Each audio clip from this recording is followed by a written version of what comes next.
파키스탄이라는 나라, 종교적으로는 무슬림 나라죠. 그 나라에서 최근에 우리나라로 말하면 국회에다가 헌법을 발의했습니다. 그래 발의했다는 것은 이런 법을 만들려고 합니다 하고 이제 국회의원들이 많은 사람들이 그렇게 이제 그 법안을 제출했어요.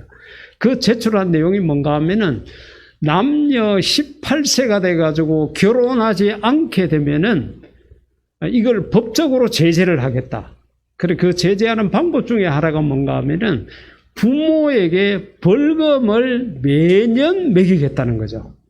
그래 아이가 결혼하는 것은 부모의 책임인데 결혼할 때까지 부모가 벌금을 내도록 하겠다는 것을 이제 법안으로 제출을 했답니다.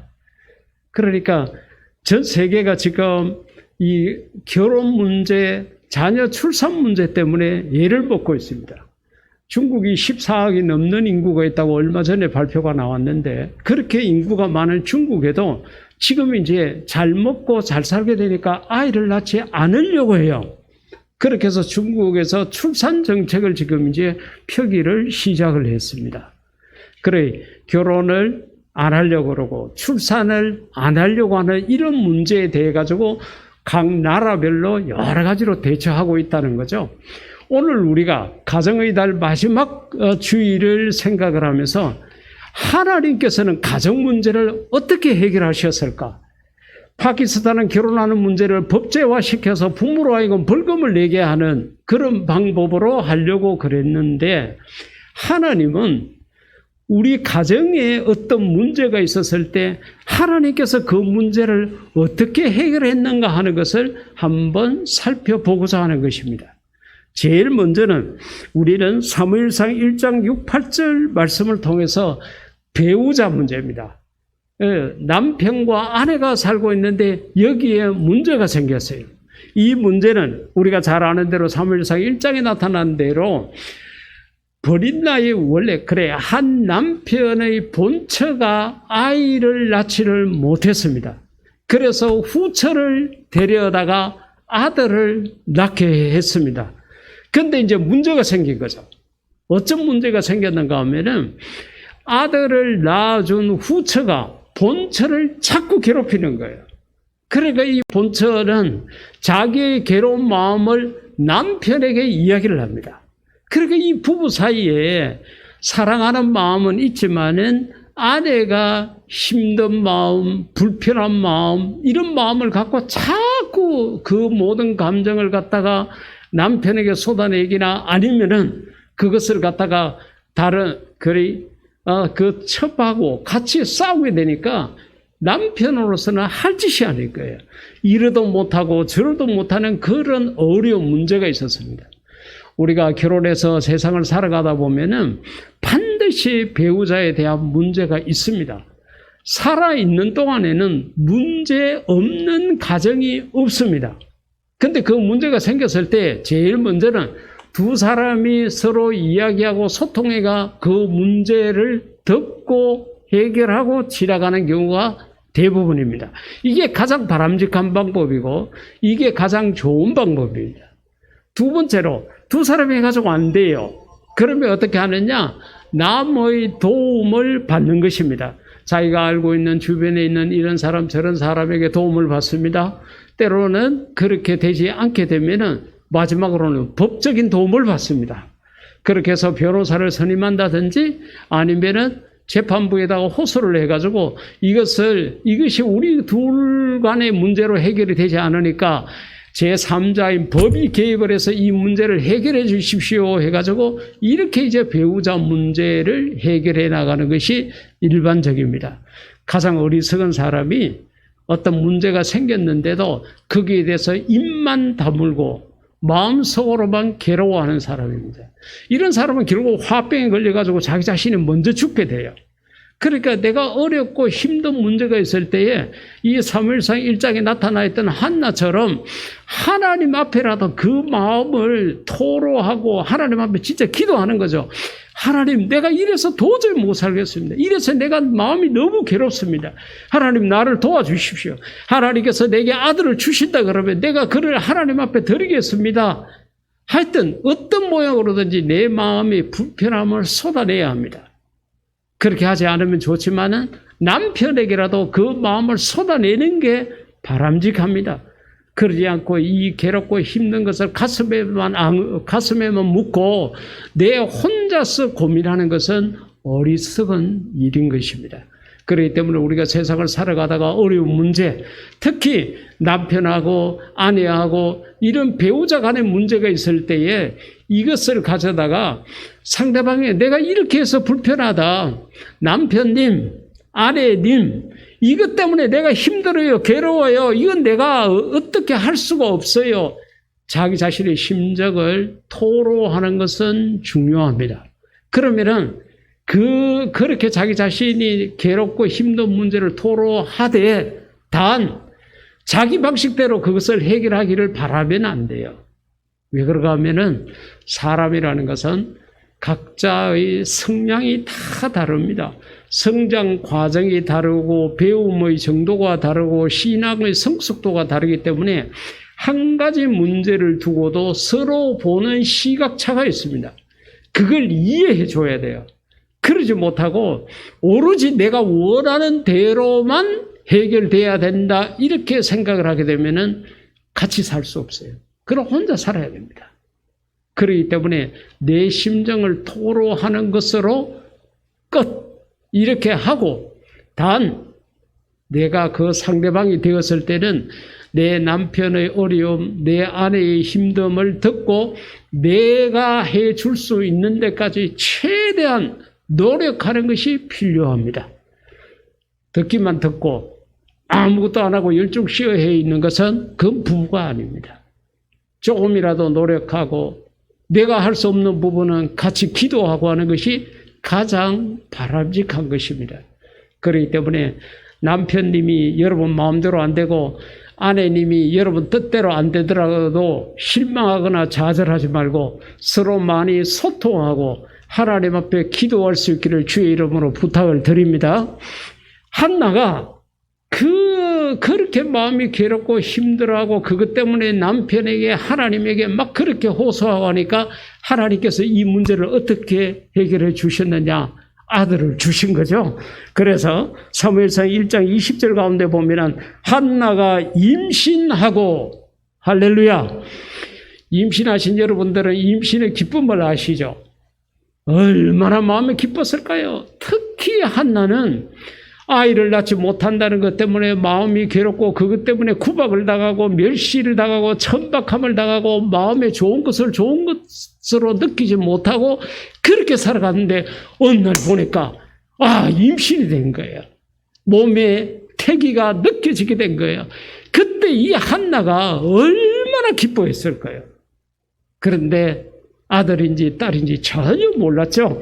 근데 때가 이름에 10개월이 지나가 나니까 아들을 낳아. 할렐루야죠. 얼마나 기뻐했겠어요.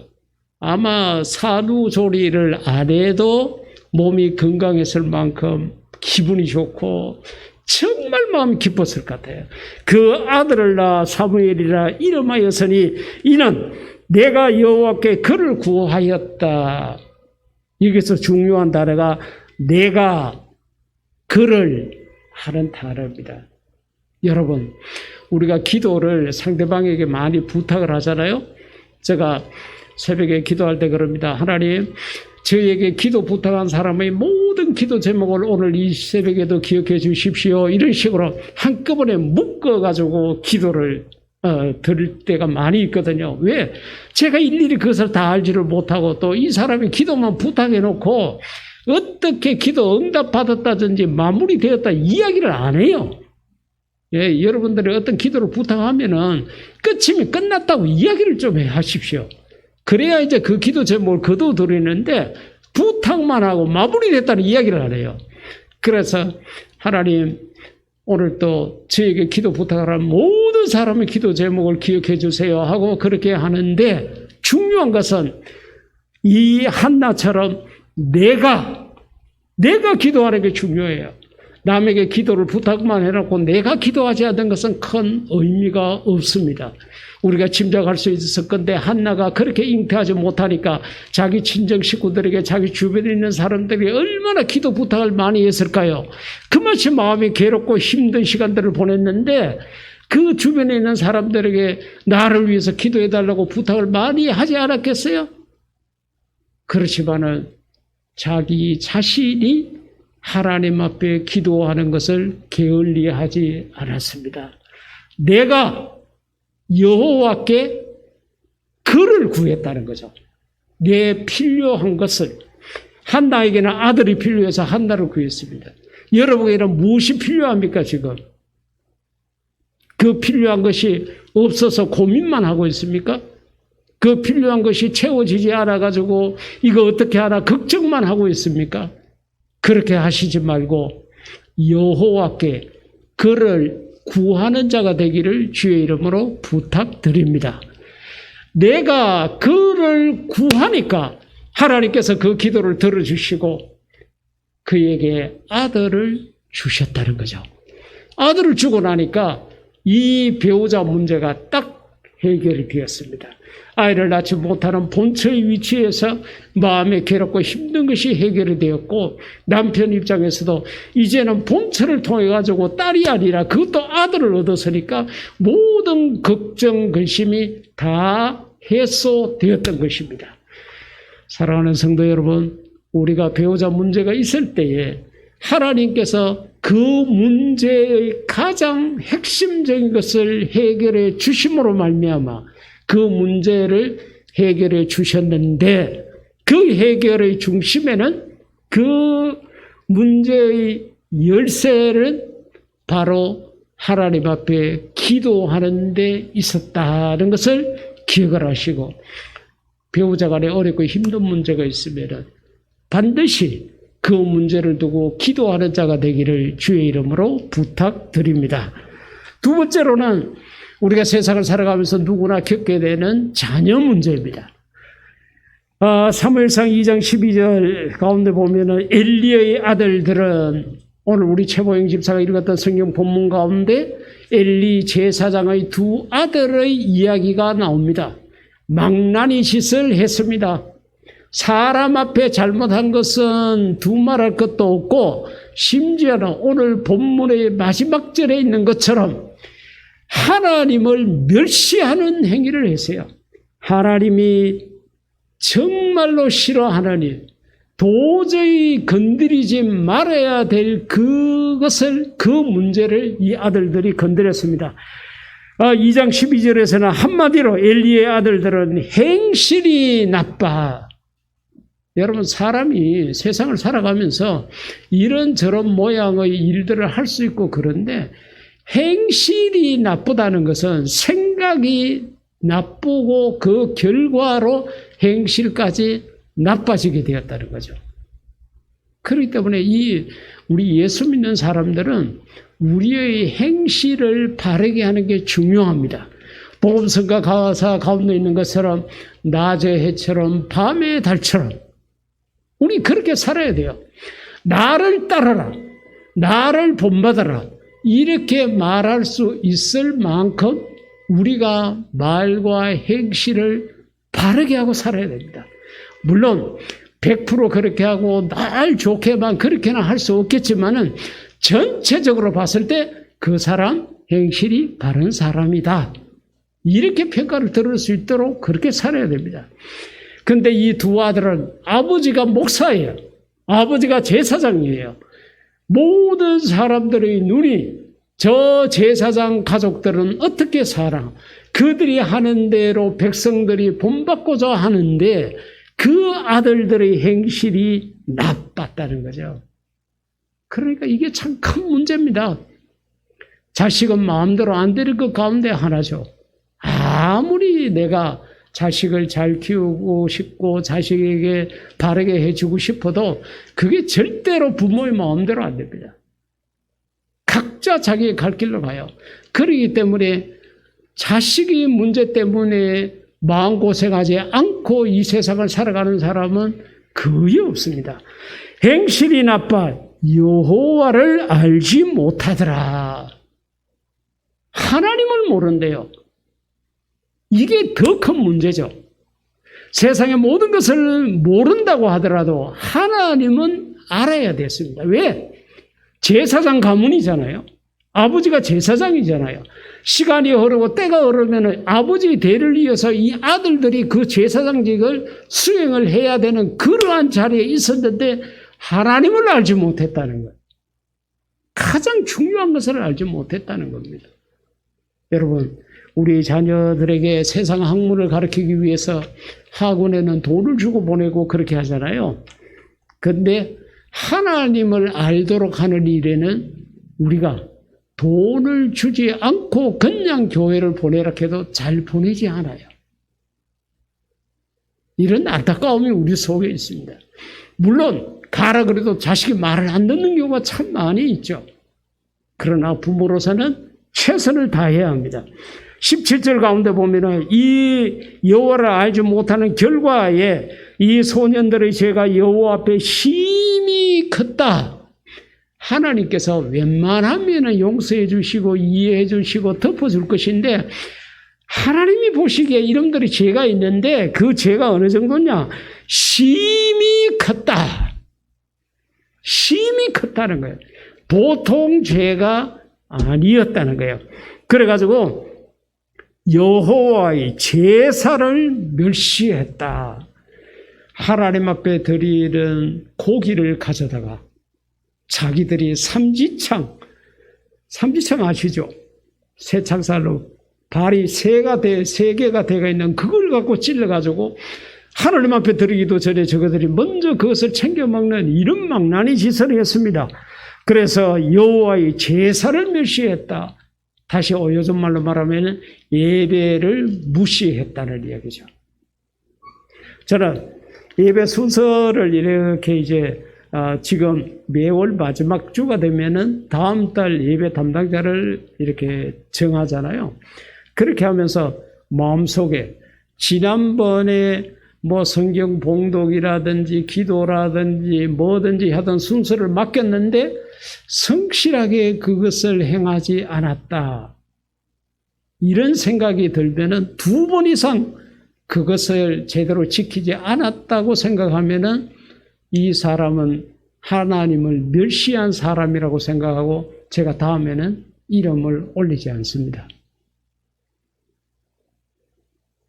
그러니까 이것은 단순한 인간적인 문제가 아니라 우리가 하나님 앞에 예배드리는 순서를 맡았는데 이것을 경솔하게 여기고 이것에 대한 가치성을 모르고 여기에 대한 존귀함을 모르고 이것을 한 번이 아니라 2번이나 지키지 않았다 그러면은 이 사람 마음속에는 하나님을 아는 마음이 없다. 몸뚱아리만 교회에 왔다 갔다 하지 그 마음속에 신앙이 없다고 생각이 돼가지고 다음에 그 사람이 신앙이 바르게 되었다는 생각이 들 때까지는 제가 그 순서를 맡기지 않습니다. 왜? 괜히 그 일을 통해서 하나님을 멸시했다가 그는 그대로 하나님으로부터 벌을 받고 예배는 예배대로 모양새에 얻게 되는 것을 막기 위해서 그렇게 하는 것입니다. 여러분들이 예배 순서를 맡는 것은 하나님을 존귀하게 여기는 겁니다. 내가 아무리 바쁘고 내가 아무리 힘든 일이 있어도 오늘 하나님 앞에 예배 드릴 때에 이 귀한 순서를 내게 맡겨주셨다는 이런 생각을 가지고 정말로 진심을 다하고 마음을 다하고 뜻을 다해서 그렇게 행하는 것이 우리가 마땅히 해야 될 일인 것입니다.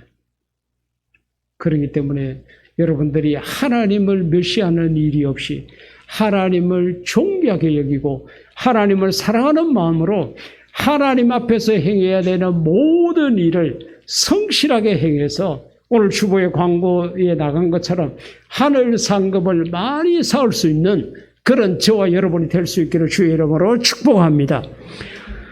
하나님께서 이 아들들이 이렇게 망나니 짓하고 하나님 여호와를 멸시하는 짓을 하니까 이 문제를 어떻게 해결했느냐? 4장 17절 가운데 보면은 당신의 두 아들 험리와 비느하스, 험리와 비느하스 이 둘이가 아들 이름이에요. 죽임을 당하였고 하나님의 교회는 빼앗겼나이다. 전쟁터에 나가 있었던 전병이 와서 이 엘리 제사장에게 알려주는 이야기가 두 아들은 죽었습니다. 그리고 우리가 그렇게 소중하게 여기고 그렇게 가치 있게 여기는 두려운 마음으로 우리가 감히 만질 수도 없는 법궤는 뺏겨버렸습니다. 법궤를 뺏겼다는 것은 하나님께서 그들을 떠났다는 이야기와 마찬가지였습니다. 하나님 앞에 망나니 짓을 하는 이 아들 문제를 하나님께서는 어떻게 해결하셨느냐? 하나님께서 데리고 가버렸어요. 너는 더 이상 육신의 부모 옆에서 살 자격이 없다. 너는 살아가지고 아버지의 대를 이어가지고 제사장을 할 자격이 없다. 하나님께서 데려가 버린 거예요. 계속적으로 읽어보게 되면은 이런 이야기를 듣고서 결국은 아버지는 회전의자에 앞뒤로 왔다 갔다 하는 흔들 의자에 앉아있다가 뒤로 나자빠져서 목이 꺾여서 그 자리에서 적사하고 말고, 그래 이 두 가지 비보를 다 들은 며느리는 아이를 임신하고 있었는데 그냥 사생활을 낳고 말았어요. 온 가족이 전체적으로 어려움을 당하고 말았습니다. 하나님께서 이렇게 하심으로 말미암아 엘리 제사장의 아들 문제를 그야말로 깨끗하게 해결해 버렸습니다. 하나님이 이걸 보면 무서운 분이시죠. 그렇기 때문에 우리가 자녀를 위해서 힘없이 기도해야 합니다. 내 힘으로는 안 되니까 하나님, 우리 자녀들의 걸음을 하나님께서 지켜주세요. 보호해 주세요. 하나님께서 우리의 생사화복을 주관하시는 분인데 저 객지에 나가서 생활하고 있는 우리 자식들, 내 눈에 보이지도 않고 저녁이 돼도 만날 수 없는 저 자식들, 하나님 손에 의지합니다. 여러분, 자녀들을 객지에 두고 계시는 여러분들, 새벽마다 깨어서 자녀를 위해서 기도하십시오. 나중에 그 큰 어려움을 다 당하고 난 다음에는 아무리 울고 불고 금식하고 철회하고 주여 삼창해도 아무 소용이 없습니다. 그런 일이 당하기 전에 매일같이 자녀를 위해서 기도하십시오. 그것이 우리 자녀를 사랑하는 길이고 내가 자녀를 위해서 내가 자녀를 위하는 일입니다. 언제까지 그렇게 해야 되느냐? 결혼할 때까지는 부모가 그렇게 해줘야 돼요. 결혼하고 난 후에는 그것은 그들의 책임입니다. 그러나 결혼하기 전까지는 부모가 이 책임을 다해야 합니다. 여러분들이 자녀를 위해서 더 많이 기도하는 어머니가 되고 기도하는 아버지가 될 수 있기를 주의 이름으로 부탁드리겠습니다. 세 번째로는 형제 문제입니다. 창세기 37장 28절 가운데 보면은 형들이 요셉을 구덩이에서 끌어올리고 온 20의 그를 이스마엘 사람들에게 팔매, 사람을 팔았습니다. 그것도요, 사람을 팔았는데 형제지간에 팔았습니다. 그것도 동생을 형들이 팔았습니다. 도대체 이런 지구성이 어디 있겠어요? 아무리 생각을 해도 이해가 안 되죠. 동생이 정말로 나쁜 짓을 아무리 했기로서니 형이 하나가 그렇게 했다 그러면 정말 개인적인 감정이 깊어가지고 그럴 수 있다 하지만은 형들이 몽땅 한마음 한뜻이 되었습니다. 물론 장남 르우벤은 마음이 그래도 그렇게 악하지는 않았던 것 같아요. 그 밑에 동생들이 이 막내를 팔아버리다 그럴 때에 그래도 조금 못마땅해 하고 하는 그런 면들을 가지고 있었습니다. 그렇지만은 형들이 일심동체가 돼가지고 이 동생을 돈 주고 팔았다는 것은 이거는 있을 수가 없는 문제입니다. 그런데 그렇게 팔았어요. 동생이 팔려갔습니다. 그런데 놀라운 사실은 팔려간 그 동생에게 하나님께서 늘 함께 하셨다는 거예요. 그러니까 감옥에 가도 잘 되고 무슨 일을 해도 잘 되었어요. 여러분, 우리가 이 넓은 세상에서 여러 가지 많은 일들 속에 이런 일을 하고 저런 일을 할 수 있지만은 내가 무슨 일을 하느냐, 어디에서 하느냐 하는 것도 중요하지만은 더 중요한 것은 하나님께서 나와 함께 하느냐 하지 않느냐 하는 것이 참 중요한 일입니다. 하나님이 함께 하시면 무엇을 하든 잘 될 수밖에 없고, 하나님께서 함께 하시지 않으면 내가 아무리 물질적으로 풍성하게 준비를 하고 내 나름대로 계획을 다 세우게 하더라도 이것이 제대로 되지 않을 수 있습니다. 동생은 팔려갔지만 하나님이 그와 함께하게 되니까 어떤 어려움 속에서도 살아남을 수 있었고 잘 될 수밖에 없었습니다. 나중에 그렇게 팔았던 그 동생이 이집트의 총리가 된 거죠. 그 시절에 가뭄이 들어가지고 이제 양식이 먹을 것이 없으니까 형들이 국경을 넘어가지고 여기까지 양식을 사러 왔습니다.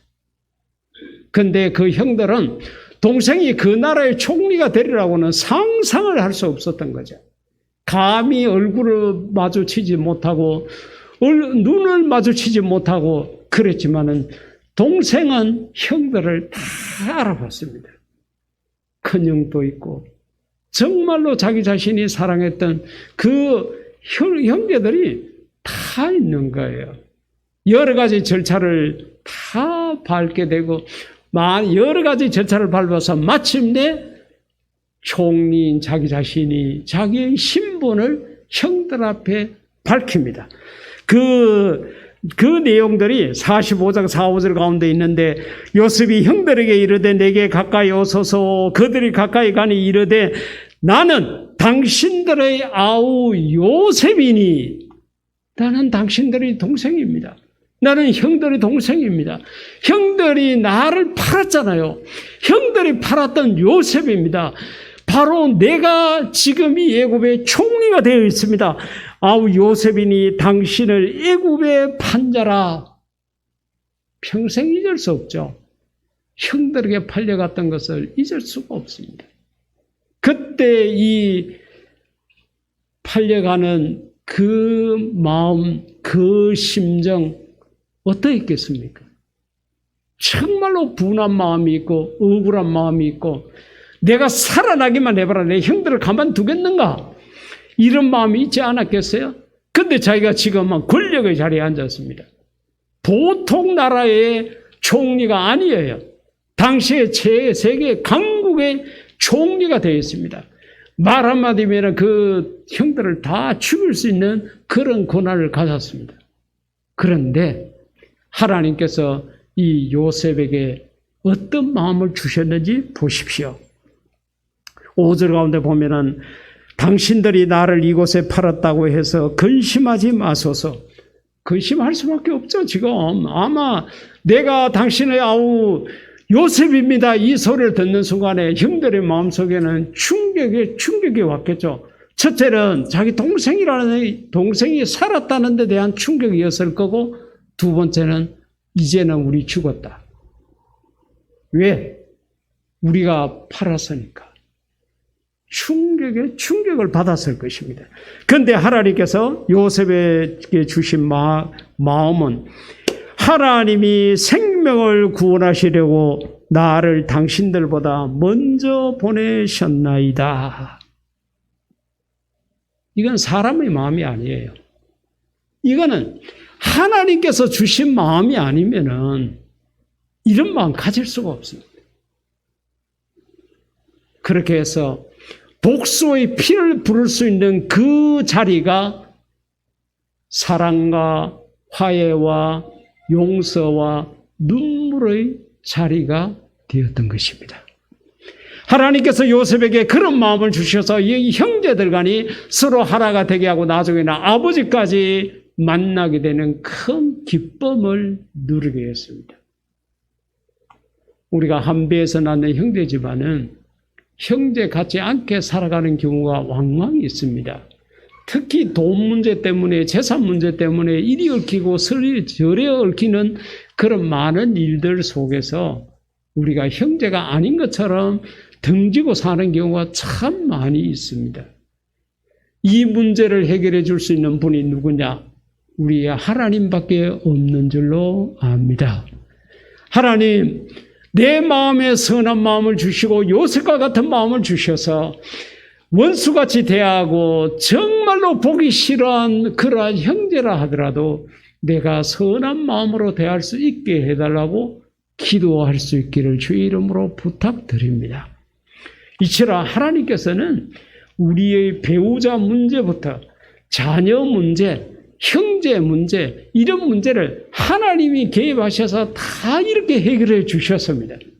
성경을 보면은 사무엘상 2장 6절 7절 한나가 기도하면서 하나님 앞에 기도한 내용 가운데 하나가 여호와는 죽이기도 하시고 살리기도 하시며 엄부에 내리시기도 하시고 올리시기도 하는도다. 여호와는 가난하게도 하시고 부하게도 하시며 낮추시기도 하시고 높이시기도 하시는도다. 할렐루야. 하나님 손에 모든 게 달렸다는 거죠. 오늘을 살고 내일을 살 수 있느냐 하는 문제도 하나님에게 달렸습니다. 내가 가난하게 사느냐 부하게 사느냐도 하나님에게 달렸습니다. 우리의 자식의 걸음도, 우리의 배우자 문제도, 우리의 형제 문제도 다 하나님 손에 달렸습니다.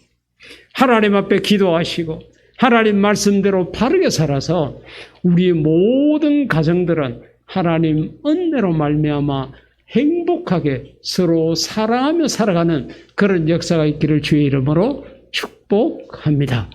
이 시간 우리 다 같이 기도할 때 우리의 부모, 형제, 우리의 배우자를 위해서 다 같이 기도하시겠습니다.